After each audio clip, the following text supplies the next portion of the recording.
Hello, traders. FX Pip Collector here. Today is Thursday, August 14th, and this is my analysis for the pound yen, and we are on the 4-hour time frame.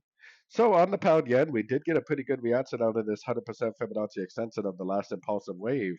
Definitely did go down, definitely did give us a break of structure. So now, in my opinion, there's really only two things that can happen.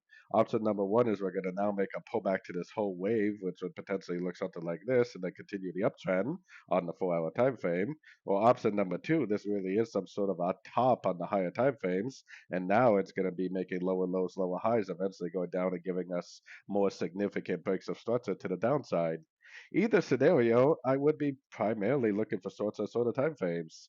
Going down to the 1-hour time frame is where I got my Fibonacci retracement on the whole move up.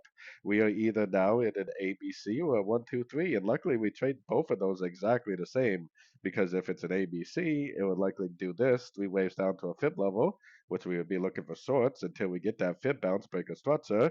If it's a 1, 2, 3, instead of breaking structure at a fib level, it potentially would do something like this and just keep on making lower lows, lower highs. So while we're looking for shorts, hopefully we'll be learning and earning at the same time, whether we're in a wave C or whether we're in a wave 3. So anyways, don't forget to check out my website linked over here in the corner. And as always, thank you for watching and happy trading.